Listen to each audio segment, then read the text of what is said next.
My question is, when you guys, and I didn't give the proper introduction of Polestar. Polestar is a community that they started in Hawaii, which is still going, but has been somewhat disrupted by the volcano, which overwhelmed your property, right? Literally eruptive, yeah. Yeah, yeah. But what I was going to ask is, when you started that community, was it just a vision that you and Anne had, or how did you magnetize the group of people to? I'm just assuming, and maybe I'm wrong, that it wasn't just about you guys saying we're going to build community, that you needed a core group somehow, that you somehow were able to invite into that vision.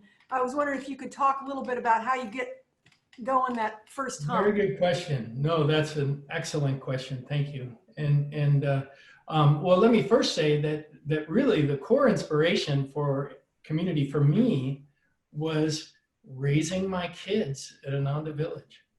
It was just so ideal, They grew up with all that land around them and all these wonderful people around them, and they had friends of all ages, and really it was initially, for me anyway, the educational string that I picked it up by, because it was so good for their development to have those kind of resources, not just land and buildings and ponds and trails and but people with interests, and all kinds of mentors were available to them that really were so key to their development. And so really that was the inspiration for me. And as we know as parents, there's that point when they start to, get past 10, 12, 14, whatever, and you're just no longer the main game in town. And really the what they're surrounded by then is so important, because that will really help them launch into their adult stage of life. They're beginning it right then.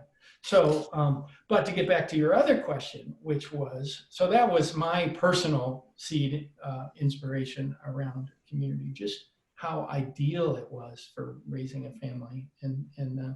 But beyond that, there is, you have to remember that we are all passing through.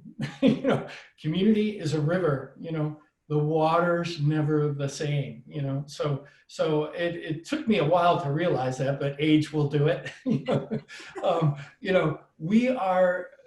Community is a pattern of the energy that we can establish, that we can benefit from while we're part of it, but that will also benefit many more people in the long run.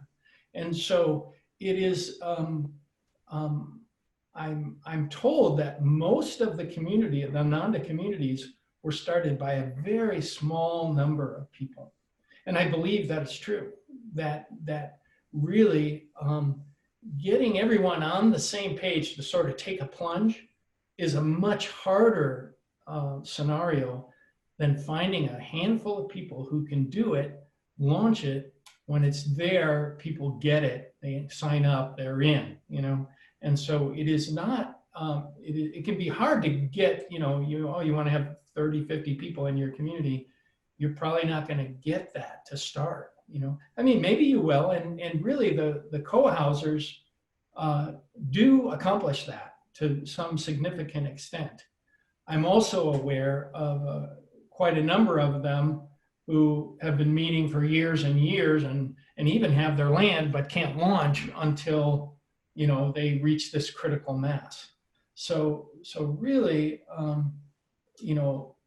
my idea, because you guys are a mature community in a way, you've got a history in Dallas. There's probably lots of people connected, a smaller number that are really committed, but lots of people who are connected in some meaningful way.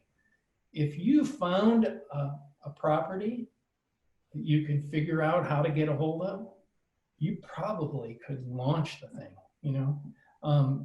The key is finding the right property, and somewhere people would, there would be enough there that you could really, get started with. And actually, I'm always looking at properties because of my interest in community. we're trying to launch this thing in Colorado, but boy, has COVID slowed us down. It's just really a difficult time to make plans and to get much traction, you know, on a brand new project, especially where we have never lived before, you know, so we haven't really developed the infrastructure there, the people. But I wouldn't rule out starting to look at property, because then you find the right thing and you say, hey, we can make this work, you know, who's in, you know, and all of a sudden, you know, because you're going to get to that point anyway, where it really is going to come down to, can you pull it off? Can you find the money? Can you get the financing? Can you, and you guys have built the infrastructure of your spiritual life, and you're connecting together around spirit, that I think that bodes very well for that happening, in my opinion. So does that answer your question? Well, I think it's a good start to it, and we'll continue on with some other questions. You want to take one in the chat box? Well, yeah, Sonia down in Houston has a question, and she wanted to ask directly online. There she is. Sure. Go ahead, Sonia. Hi. I think you're muted, Sonia. Yeah. Hi everyone. Yeah, I have a question that I'm thinking about a long time ago. I have some friends that tell me that you don't need to go away and live in a community to practice spirituality. What's the difference between living spirituality in a community than out of a community? Good question. Okay. Good question. I totally hear what you're asking there. And you know, it does come down to individual dharma. You know, it is not everybody's dharma to live in intentional community. That said, those who have a choice to do so, in my opinion, will benefit greatly. And here's why. You know, I wake up at Polestar, which I don't anymore, you know, because, you know, we got chased out of there a couple of years ago. And I'll give you the update on that later on, but because things are looking up there, which is very fun. But you know, you wake up on any morning at Polestar, there's a lead sadhana in the temple right next door. If you oversleep, you'll hear the chanting. You know? And so you can roll out of bed and in about 50 steps be energizing with your guru guys, you know. And then every weekend there's a long meditation that goes on. Every Wednesday night there's an hour and a half kirtan, followed by a potluck with all the neighbors, you know. So just in terms of the culture, inviting you into a deeper and more regular practice, it's definitely now some people don't have the dharma or the karma to live in community. Others may have the magnetism. I would say I didn't. You know, when I was younger, especially, and more of a beginning meditator, didn't have the magnetism to practice so deeply on my own or for so long. Whereas if I led the 3-hour meditation on the weekend, which I mostly did, I was there without fail, you know. So it's a way of using your environment to really get your environment to align with your values, to you know, encourage you and support you more directly in your spiritual practice, especially, but also in other ways. I mean, we had a lot of fun together. We did a lot of music together. Music was a huge part of Polestar, and so many spontaneous events happened that could never have happened if I was living in a single family dwelling somewhere amongst people I didn't know or you know, connect with much, you know. And so does that answer the question pretty well? Yeah. Yes. Yeah. I'd chirp in for 1 second, because I was thinking we already have an intentional community. Absolutely. When you think about it, you know, we do, and it's made it easier for me over the years. You know, I read all the books and I did all the practices of different things. But one day I saw Swami Kriyananda at SMU, and after that, everything came together in Dallas for many of us when he came around. And so in a sense, we already know what it's like. It's just what you're talking about is a deeper cut, where I walk out the door and I'm instantly in that environment. And it's just more opportunity in some sense that I can engage in, more of the environment that's stronger than will that you talk about, that's so much closer and more prevalent when one has access to that. So that's just my little addition to that. No, thank you. Very good point. And I think we have to believe that the environment is stronger than will is temporary. That's for our sake. I'm reminded of Yogananda. He used to go to the busiest intersection in Chicago and then see if he could completely disconnect from the senses, and he could do it. So most of us aren't there. so we don't need to go to Chicago. We might be better off, in a more sattvic environment, cultivating that deep meditation, that deep practice. So, but yeah, thanks for mentioning that. You guys definitely have an intentional community. I mean, you've been there a long time, that takes maturity. That is actually pretty rare, honestly. And so I think you guys have a lot of potential to do another level of it if the interest is there. Yeah, I think that's what's where we've established this firm foundation, and circumstances and Divine Mother have brought us to this pivotal intersection, both worldwide and spiritually ourselves. There's an enormous opportunity. And, maybe to a certain extent, however this unfolds in the world will help propel some of us who are, it's pretty easy to get comfortable in your single family dwelling. I mean, I lived at Ananda village and loved it. But there's great beauty in it. Like you said, it's hard work.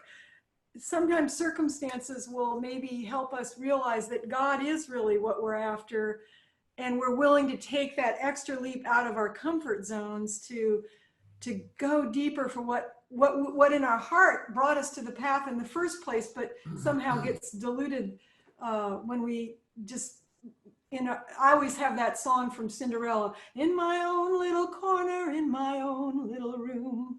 It's like when you're in community, you got those mirrors everywhere, but you also have a stronger sense of God's presence too, because where two or more are gathered, that energy is very, very strong and powerful. And I just wish for everybody in Ananda Dallas to have that experience of community. I know that Mark and I, whether it's here or elsewhere, that's where we'll have our remaining days. I just feel that Master will guide us to the right place. And it may be here in Dallas. I hope so. But Yes. anyway. Awesome. Thank you. Yeah. So there is a something in the chat from Supriya. She says, this is great. As Ananda, Texas opens more to the thought of community living, can you speak about what individuals can do now to practice the intention of community as we serve online and strengthen our individual mental attitudes? Okay. Do you want to answer that one? That's for you. Me? No, I wrote that for you. Okay. All right.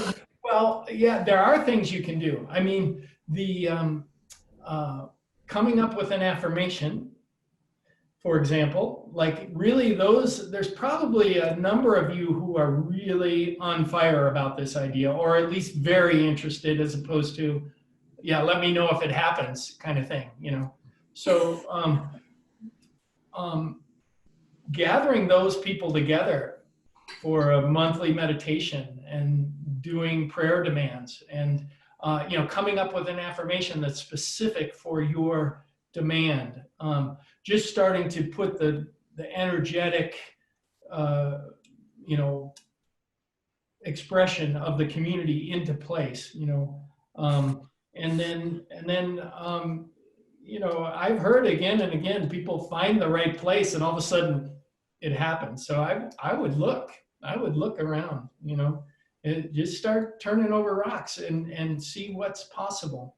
You know, there's whole practical realm of all that, how you do development or how you buy properties and all that. I'm interested to know, actually, and one of you might be interested in this, the co-housing groups now have a certification for co-housing consultants. And I think they call it 500 communities, and it's a year-long training. And I think there's one starting this fall. And so basically they take you through the whole drill, which is, you know, everything from governance, self-governance, because you got to figure that out. You know, how you gather the people together, how, you know, bank realities and financing and development and building codes and, you know, the whole thing.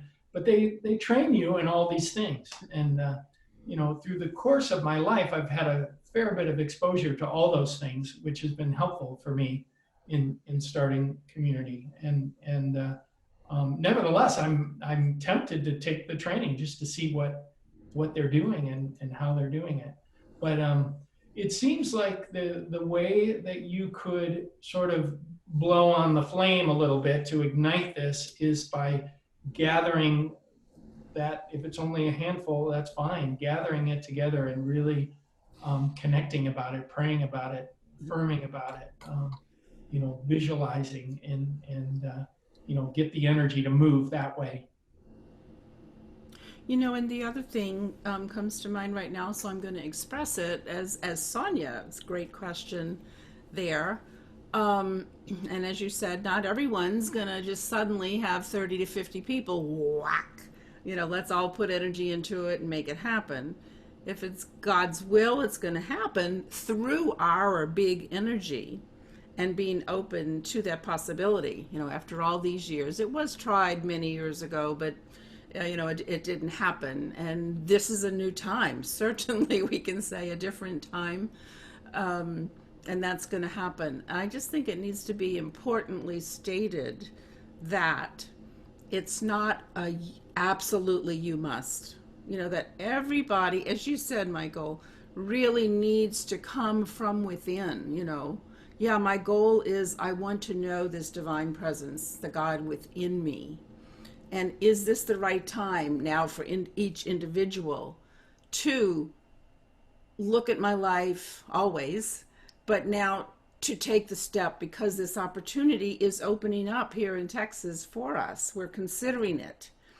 But it's not you're doing something wrong or, oh, you're not as spiritual. I just want to make this really clear because I've had some other conversations with individuals on the phone that if you are not all in on this, it's okay.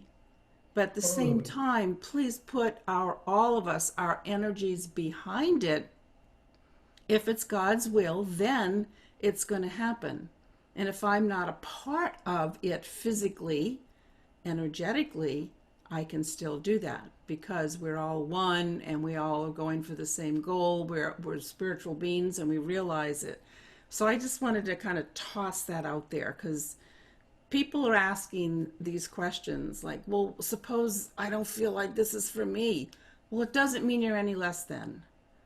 But Totally. Still, let's put our energy behind it for Ananda, Texas, just to say, what is your will, Lord? You know, if this is for us, let me support it. Great. No, thank you for saying that. And I think, you know, it is probably why in this next community we're trying to create, we have more this idea of loose-knit community. Because an intentional neighborhood, the reality is all of us are, you know, evolving all the time, and what's right for us right now could change in a few years, you know, and so it's a kind of a vote with your feet kind of a undertaking. Everybody lives in a neighborhood, you know, well, if you're going to live in a neighborhood, why not live in one that's got a bunch of your friends around? You know, your quality of life goes way up when you can walk and, you know, to the things that are important to your life, and friends being one of them.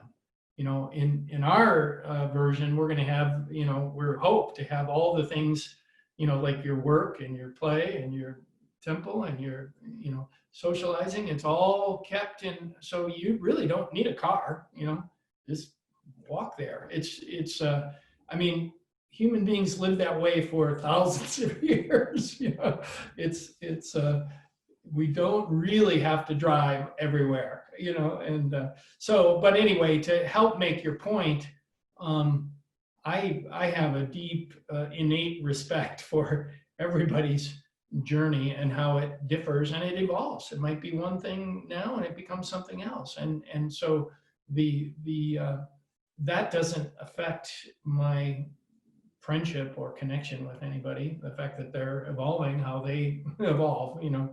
And you know, in a little more, in our latest version, it's a little more loose knit, so that there's more space to explore your appropriate kind of place in orbit around whatever the center. In this case, where we do define the center, which is our daily practice and Yogananda's universal teachings, you know. And so as a contrast, Polestar in Hawaii, in its pre-volcano incarnation, was pretty much an ashram.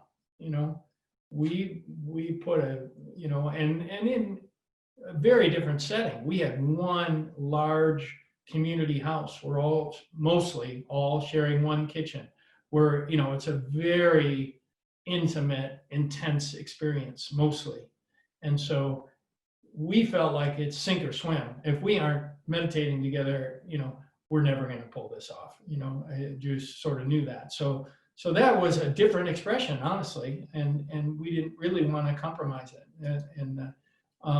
Whereas part of my motivation in this new one is more to make it more accessible to more people.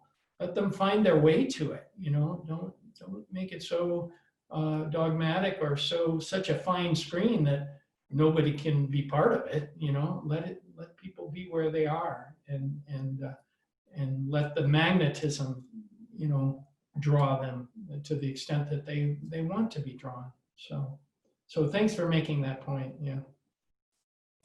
No, I was thinking that it occurred to me as you were talking about it, and that in a sense, if you get some land and you have a few people that are kind of taking the whole meal, it's kind of like a restaurant.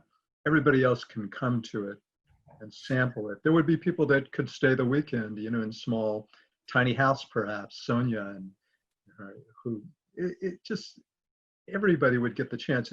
We don't all have to, even for me right now, it's very difficult, uncomfortable to think of moving out onto a piece of land and maybe creating a little tiny house and doing the things.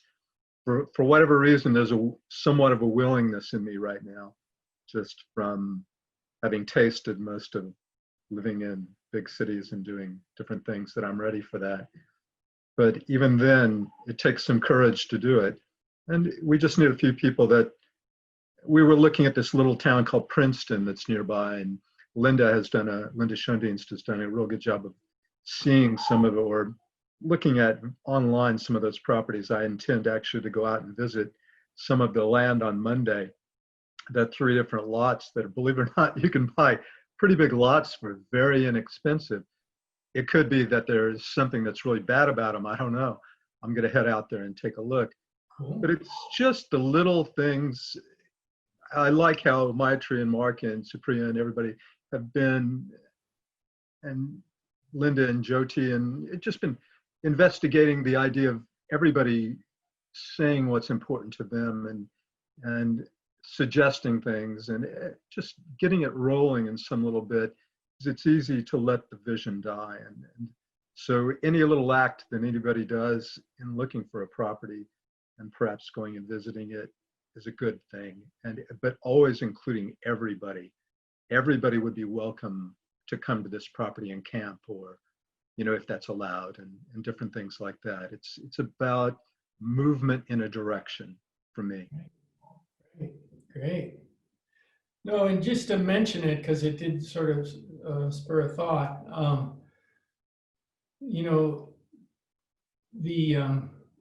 the zoning, I don't know what zoning's like in Texas or Princeton or wherever, to me ends up being a very critical piece. And I've been part of quite a few different communities by this point, actually, because I was part of Ocean Song community back in the day, and so over the long haul, I've sort of come to the conclusion that we want to get in sync with the government authorities about development, because it's hard to do anything that without a lot of money. And when there's a lot of money involved, doing it sort of, bootlegged development, as has been done in the communities movement quite extensively over the years. Ananda had all kinds of things going on that weren't, quite legit with the county for years. And by this point, it's all cleaned up, more or less. And so anyway, part of your discerning process in looking at property should include that. What are you envisioning? What can you really do there? What is permitted? And then, just to mention it, you probably know all this, but the water, the sewage, the power, the entitlements, we call it. Those are big issues. Those co-housing people, I'm sure there are people that consult. And, if you find a piece of land that you're interested in, it would be easy enough to, everything is virtual now. Everybody can find pieces of information. Those people could help us very swiftly. I wouldn't ever want to move forward without a consultant of some kind that really knew the ins and outs of those different things. Sure. No, and a call to the county will answer most of those questions. What's the zoning? What does that zoning allow? What are the limitations of water is usually a big issue, et cetera. That co-housing training, though, is a very good idea. And I think we need to share that idea amongst each other. I guess it's a virtual type training, correct? It is. Yeah, A couple of you doing that would probably really bring some expertise into the mix that could be really valuable. That would be a good thing. The other thing I'll mention is I think there's a lot to be said for more urban settings, and finding something that has multi-units, that has the ability to maybe develop some more. So, right off the bat, you move in, you're functioning in your own normal world, but you're right outside your door is your community, So I think there's a lot to be said for that model. Hopefully you can find a place that has some land, you can do gardening, you can, connect that way. But I think the problem with being really rural is the accessibility. The first thing we struggle with this at Polestar the whole time we were there. How do people support themselves and live there? How does a young family move there? And it's just now, of course, people are telecommuting more these days, so that is one solution. But I think it's worth looking at, properties that have multi-units that would be adequate enough to build community. And yeah. So, Michael, we have a question that was chatted in that relates to the co-housing certification you talked about. They wanted to know if you know the name of the course, and also yes. also relating to that, second part of their question is, have you written a book, or can you suggest a book to read? Okay. I haven't written the book. I'm working on it though. To the first question, Google co-housing Nevada City. I bet it'll come up, because it's actually, interestingly enough, the well-known and very accomplished co-housing builders which was a couple, I don't think they're together anymore, have done literally dozens of co-housing communities, including in Colorado, where we're trying to build one, are based in Nevada City. Trying to remember her name, Katie McDermott, maybe. But anyway, if you Google co-housing Nevada City, you should be able to root around and find it pretty darn quickly. And then I get their newsletter. They have a monthly newsletter, so I hear about latest developments. And then it's fun to like I've talked to a lot of the different places. Like there's a place in Eugene that's got a really beautiful vision and property right on the Willamette River. And they're just about ready to, they need a little more financial support and they'll be able to break ground. It's fun to see what people are doing, and we have so much of an advantage given that we have a core inspiration, not only for, because it does make it a lot easier. The fact that we value meditation, we have a lot of the same values. We have that guidance to rely on. So I mean, my hat's off these people who just sort of make it up and govern by consensus, and and they are succeeding to some significant extent. So it is. I'm really happy for them and for the world that such a thing can be accomplished. But anyway, getting back to the book question. I think there's one that's sort of a famous co-housing handbook, Building a Life Together or Making a Life Together. I remember that one because the gal who wrote it came through Polestar. It was a real sweet connection too. And we quote one of her lines regularly, which was, "Select members for emotional maturity." Got it. Yeah. The other one that I quote from her. The other one I quote from her is we remember her for is she was saying how longtime community members have to remember to not be so pessimistic with people who are all starry-eyed and come in real excited about community. So we understood what she was saying, So anyway, but yeah, probably Google or that co-housing group could direct you to more of the books. There's some good ones out there. Yeah, before we have a few people have dropped off, but I just wanted to mention before any more drop off is we do have a survey out there that addresses exactly what people want to see in some kind of a community setting. And so I'll be putting that link in the chat box here in just a moment after I read the next question. Wait, but also it's on the website already. The survey link is on the website under our blog about building community. And it's also in your latest newsletter. It's been on WhatsApp, but we'll put it in here. There's many places you can find it. We really would love people's input to help solidify this vision more and to give guidance to our relocation team, which is Eric and Linda and Jyoti at this point, so that they can have a few parameters to work with.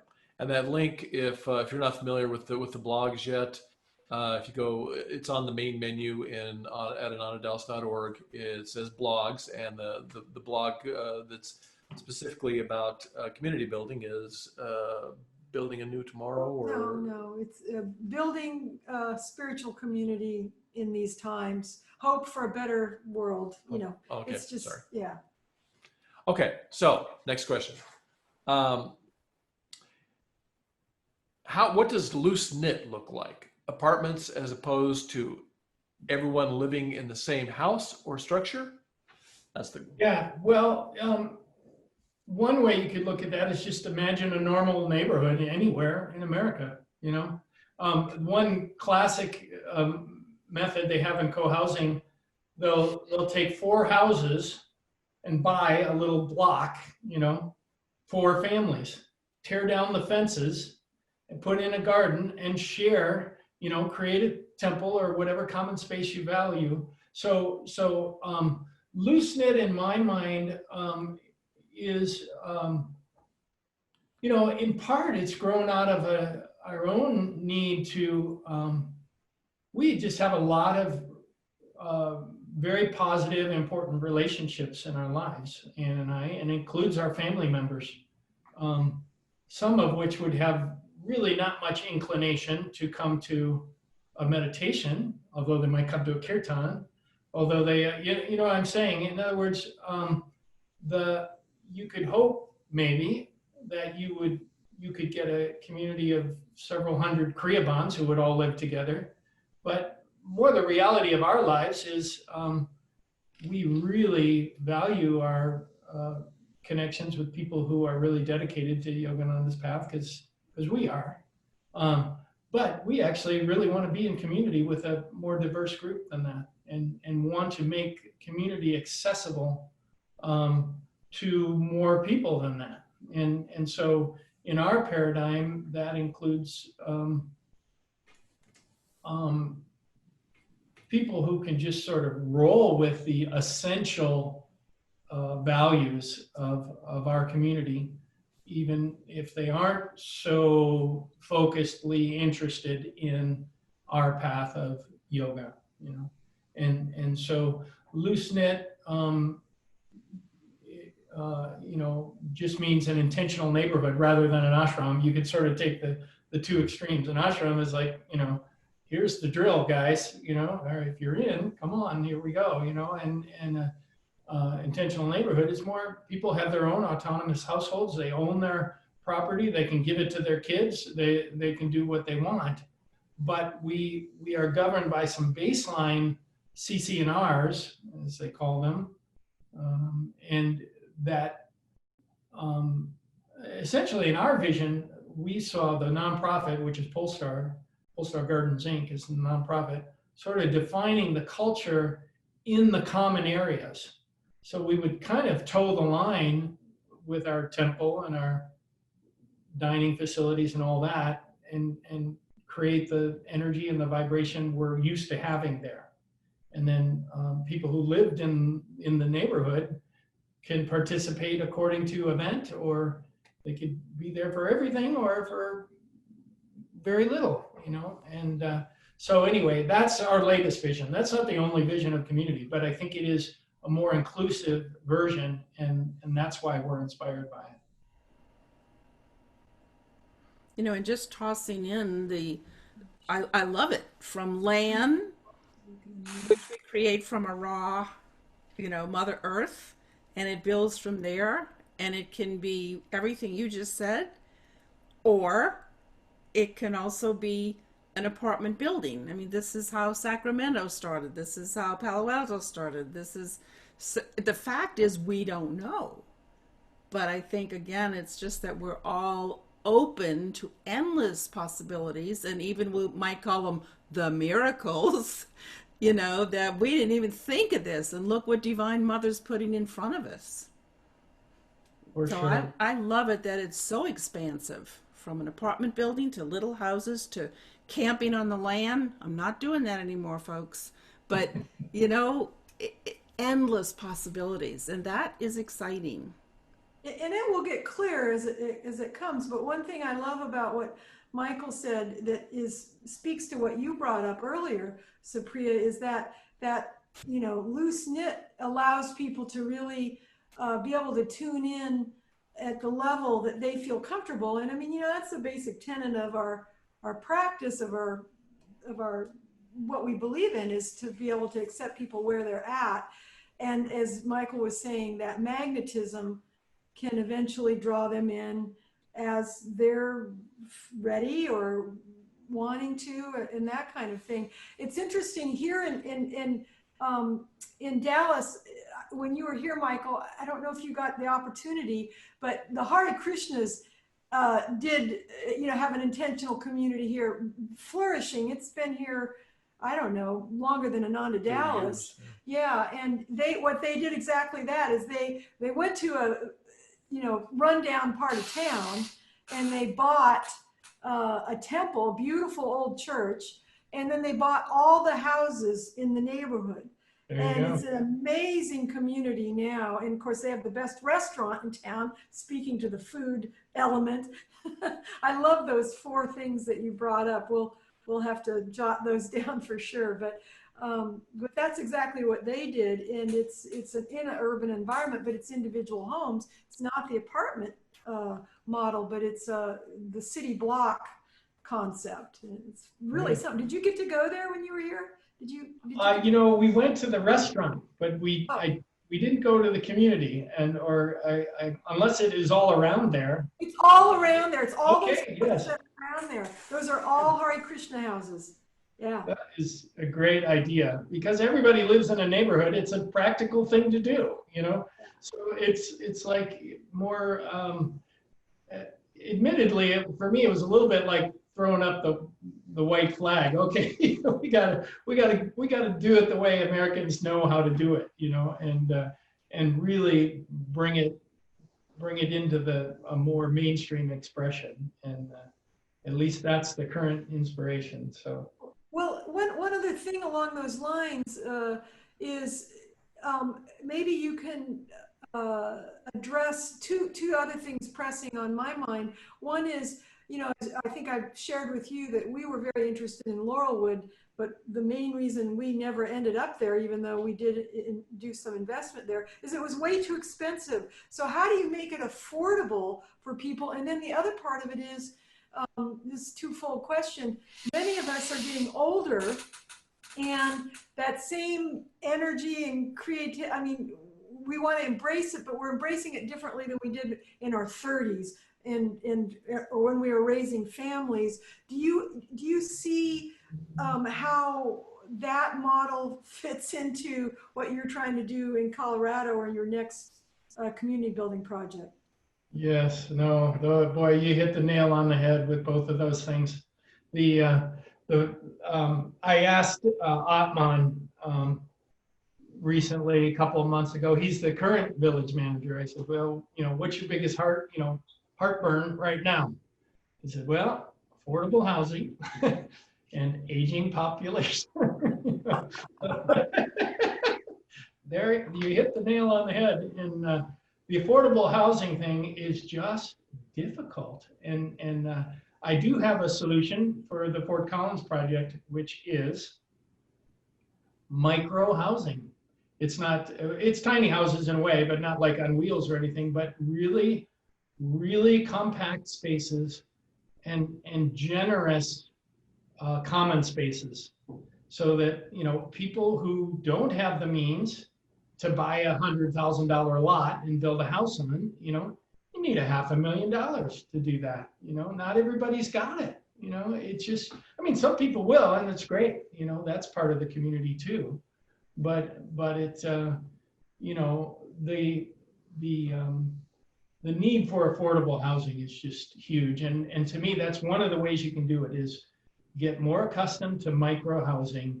And just, if you live in a neighborhood that has a temple you can meditate in, and a dining hall you can go in and have lunch with your friends, and a park outside where you can play in the field. I mean, it's a very wonderful lifestyle, really. And I think you could get the cost of that down as well as any other way you could do it. It's just to make them plenty small and simple, but functional.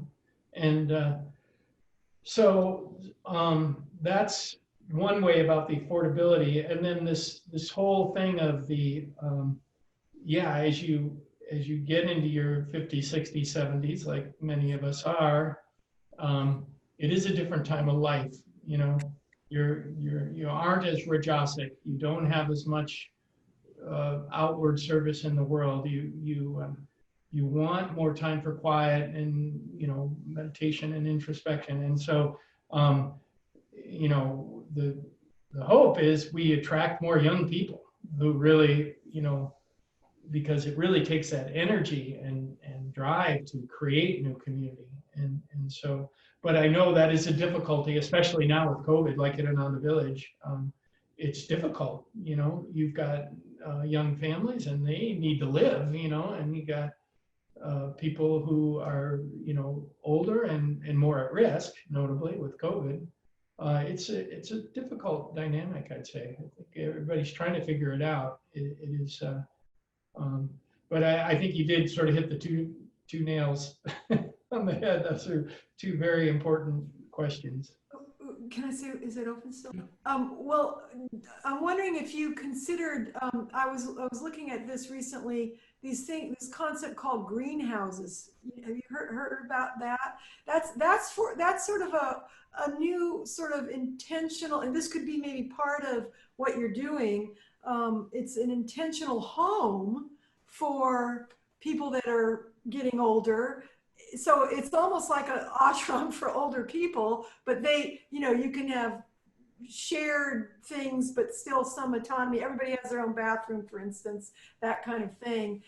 Because it seems like when we're all, as we get older, all off in our own, that's sort of a myth in our mind. Eventually we do need help, usually. Yeah. I mean, we all would like. It's a very good point.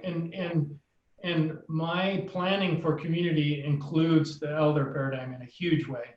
You may know that, well, you know, the Ananda House up at Laurelwood Valley up there, you know, Hanuman Amari retired from that recently. And this other couple, who's a really great guy, and he really has big plans for it. He's really, you know, exploring how to sort of, you know, create a model that is repeatable.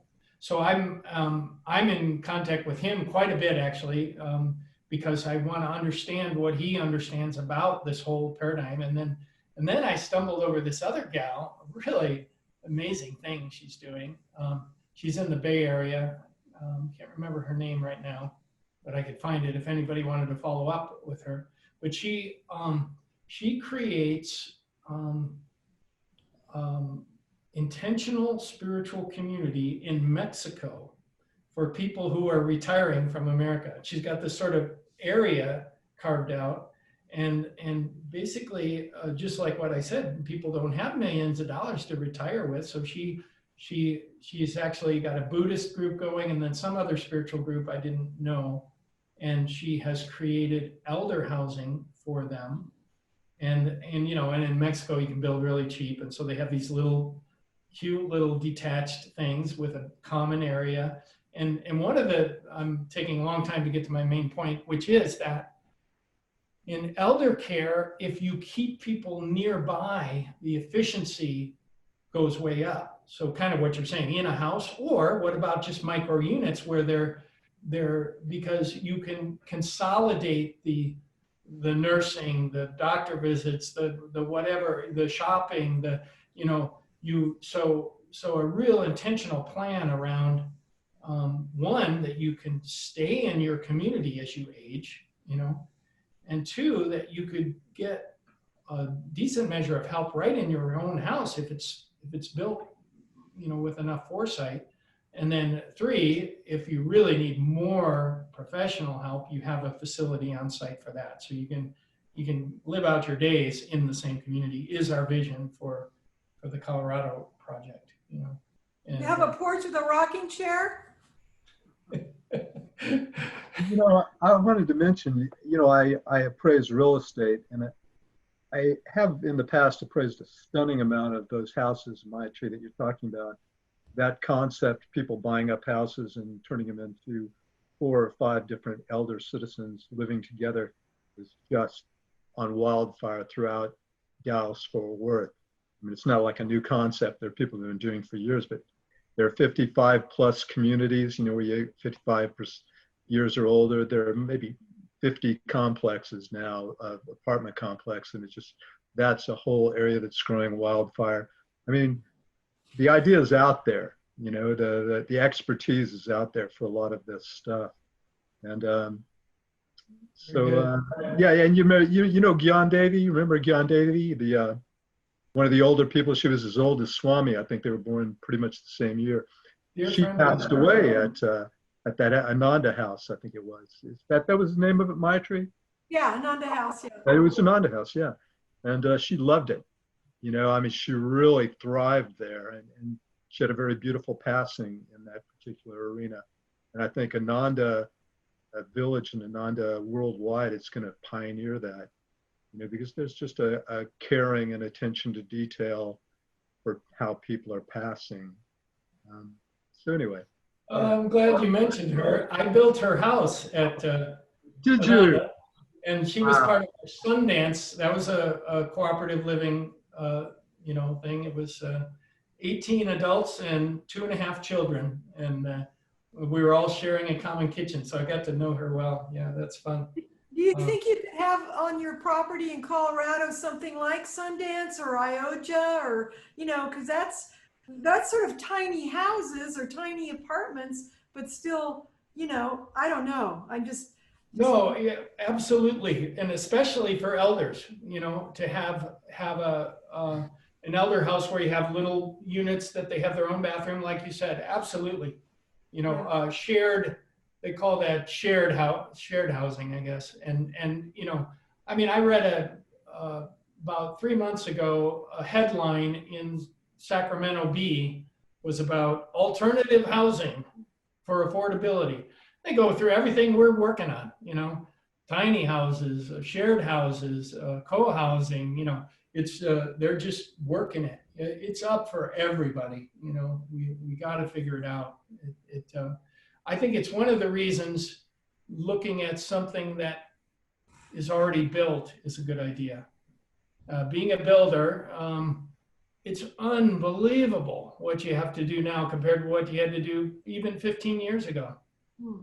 It's so getting something that's grandfathered in under older codes can save money, quite honestly. And so that's something worth considering. So we've got one more question in the chat window that we need to get to. Basically relating back to the idea of more of a loose knit community. And the question is, who decides then if non-Ananda is the way they put it, folks have the right energy? Don't we want people who are in tune?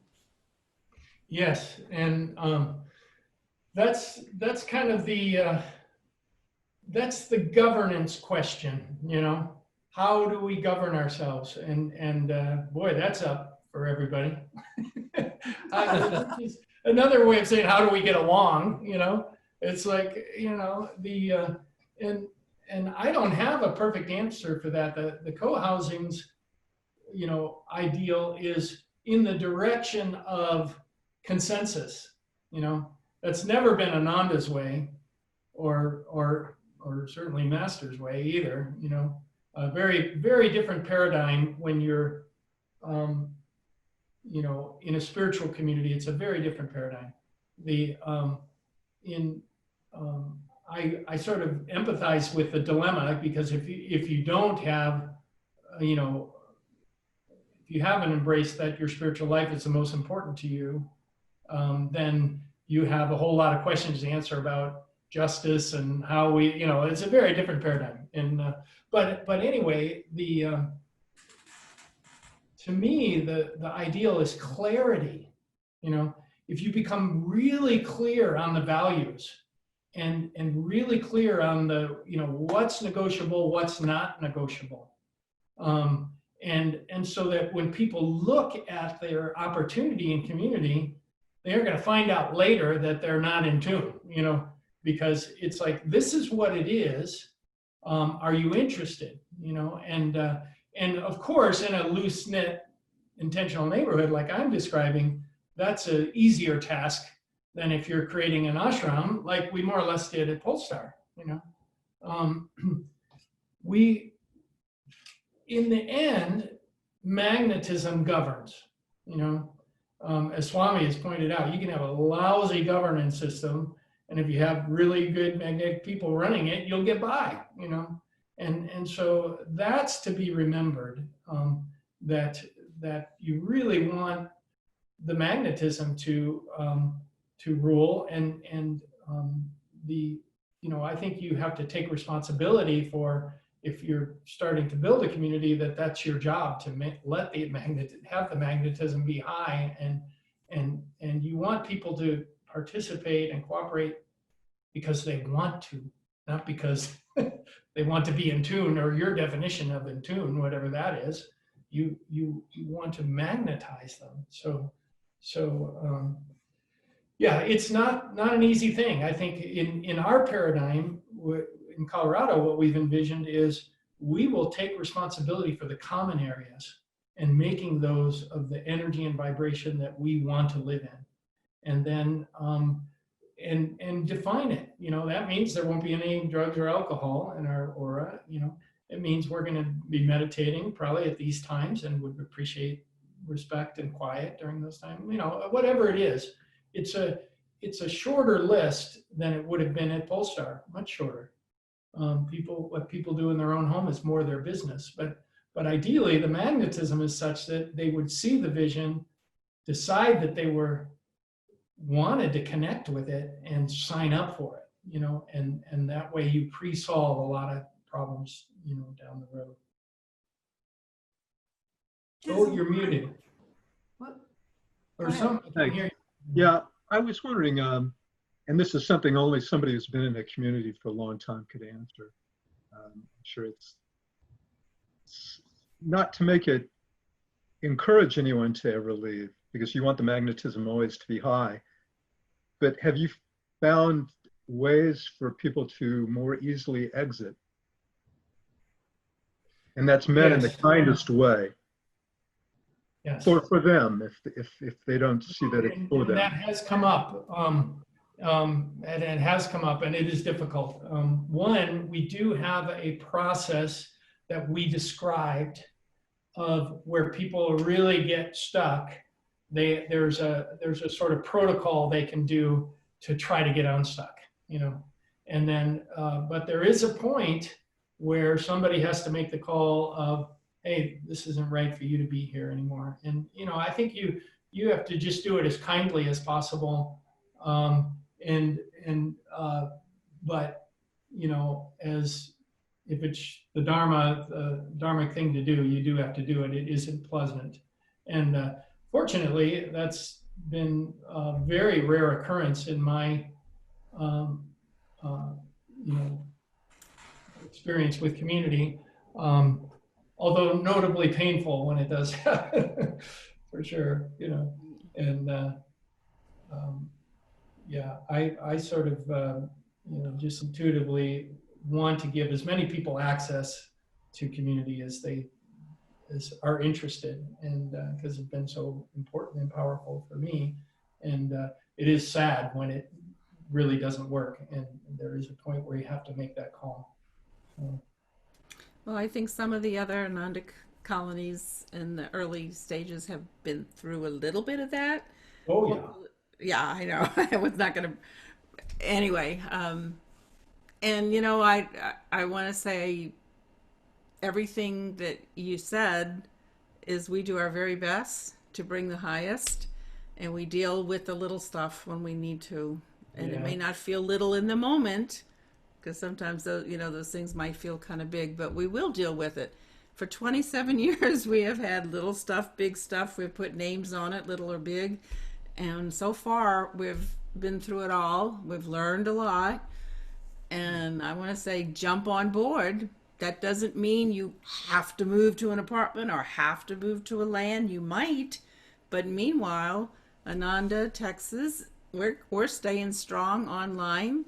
And he's not going to like me saying this, but by our guru technical engineer in the background, whose name I won't say again. Wave to us, sir. Anyway, we're going to stay strong. And between today and when a physical whatever it is starts, it is starting to manifest, but we don't know if it's going to take 6 months, 2 years. We have no idea. Meanwhile, I hope we're not only online. I mean, that for me is like, oh my gosh, we're going to stay online for how long? Well, we're willing, but I just know we're going to get together as soon as we can, and the other's going to manifest, and we're going to keep working with it. Maybe when I get in my 90s, I'm going to pull out, but before then, I'm here to help if I'm in Texas. That's another 30 years, right? You're trying to be facetious, but you know what? 27 years. Oh, that's auspicious. So there was another question here for you, Michael. If you ever speak again, is it possible for you to include more blue in the background? Oh. More blue? Is that the idea? Yeah, more blue. Can you do more blue? Oh, sure. You got a little bit of white over there on that one side. Maybe have a completely blue wall or. Oh, You know, that's more blue. So that answers the question. Yes, you can. So does anybody else have any questions or comments? We've kept him for a long time, and it's been amazing and wonderful and very inspiring. And I'd like you to be our consultant as we go through this, if we can. And you know, we wouldn't just think of it as for free, you know, because we know we all have to make livings, but this has been very helpful and inspiring. Anybody else have anything else they want to add? Or well, I'll give a quick, go ahead. I was just going to say, I was just curious, Michael, you said you arrived at Ananda Village in 1976, which is kind of a demarcation point for Ananda Village. I'm wondering if you were pre-forest fire or post-forest fire? The day after the fire. Oh, no kidding. You and Maria McSweeney, both. Yeah, no, that is the very day. Yeah. You know, I wonder if there was a certain amount of magnetism in the fact that the community had just burned down, and there was a lot of energy into rebuilding. For sure. And a high consciousness, you know, and the way the people responded to the fire, because we've told so many stories of that high consciousness that they had after the fire, their attitude. So I bet that was also an amazing magnetism. No, and I think also it cleared the decks too of people who were, you know, at that level of really ready to jump in with both feet. So it was a purification as well. Yeah. But I was going to just close by saying, you know, the people left standing here, there's a handful of us. You guys are probably the ones. Probably. So you know, I think the you know, very necessary to do the, you know, poll people and do the surveys and all that. That's good. You have to do that and you're going to do that forever. But what will really get the fire burning is for you guys to really connect with each other and with the vision and with Master around it, and you know, get that energy really strong. So that would be something to really focus on. that sounds like a good takeaway. That'll be our next step. Is okay. We'll have our Ananda. We're calling it Ananda, Texas now. Our Ananda, Texas. Let's see, what can we call the gathering? Vision, you know, I don't know. New Dawn is what the blog was called. So maybe it's our visioning of our. Just riff on that. Yeah, and we'll maybe can come up with a weekly. They'll have to be virtual right now, but you know, these virtual things are very powerful, amazingly so.